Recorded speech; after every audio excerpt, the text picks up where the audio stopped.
Now consider a graphical intuition for why the second order conditions look like they do. To remind you, the second order condition is given by the second derivative at the local optimum has to be less than 0. That provides, together with the first order conditions, sufficient conditions for optimization. Now, to see why that has to be the case, compare the following two functions. The one on the left looks like this, and it doesn't satisfy the second order conditions at the point x star. In fact, it is easy to see that in this case, the second derivative at x star is greater than 0. The slope is becoming progressively more positive as you move to the right.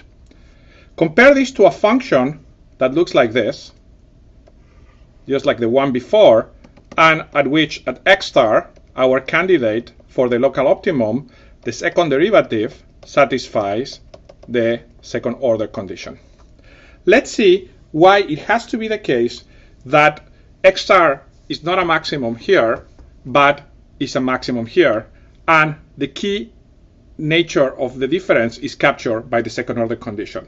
Now, if you start at x star in the figure on the left and move a tiny bit to the right by delta x, since the slope is 0, you don't really change the value of the function. So that doesn't help you. However, and this is the key intuition that you have to see, because the second derivative is positive, the value of the slope changes when you move from x star to x star plus delta x and becomes positive here at the new point. That means that if you carry out a further move, let's say by another delta x, since the slope was positive at x star plus delta x, the function now has increased. And that means that by moving 2 delta x to the right, you can improve the value of the function, which means that it cannot be an optimum. In contrast, see what happens if you try to play the same game at x star in the figure on the right. As before, the first order conditions are satisfied, so the slope is 0 at x star. But if you try to move to the right, because, let's say by delta x, because the second derivative is now less than 0, the slope actually goes down, and it becomes negative. Therefore, if you try to move a further the x, the value of the function goes down.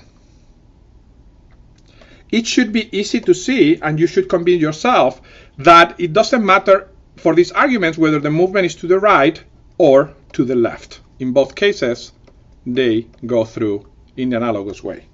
This demonstrates the intuition for why the second order condition t double prime of x star less than 0 provides sufficient conditions for the point to be a local maximum.